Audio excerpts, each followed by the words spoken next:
এক লোক তার জন্মদাতা মাকে বৃদ্ধাশ্রমে রেখে আসলো। একদিন হঠাৎ করে বৃদ্ধাশ্রম থেকে সেই লোকটার কাছে খবর আসলো, ভাই আপনার মা খুবই অসুস্থ, মৃত্যু শয্যায় কাতরাচ্ছে, আপনি এসে আপনার মাকে দেখে যান, উনি আপনার সাথে কথা বলতে চায়, শেষবারের মতো আপনার মায়ের কথাগুলো শুনে যান, উনি হয়তোবা আর বাঁচবেন না।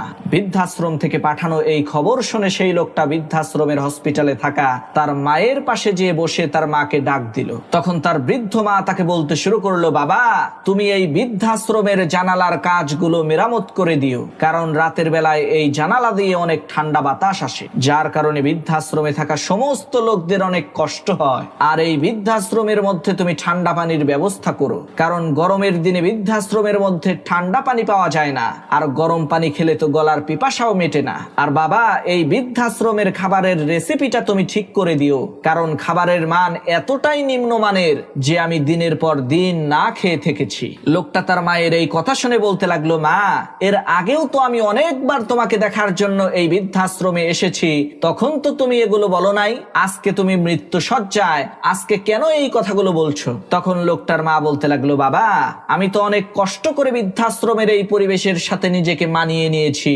এখন আমি চিন্তা করছি তুমি যখন বৃদ্ধ হয়ে যাবে আর তোমার সন্তানেরা যখন তোমাকে এই বৃদ্ধাশ্রমে রেখে যাবে, তোমার তো অনেক কষ্ট হবে, কারণ তোমাকে তো আমি অনেক আদর যত্ন করে লালন পালন করেছি, এই ধরনের কষ্ট তুমি সহ্য করতে পারবা না, তাই তোমাকে সতর্ক করে গেলাম।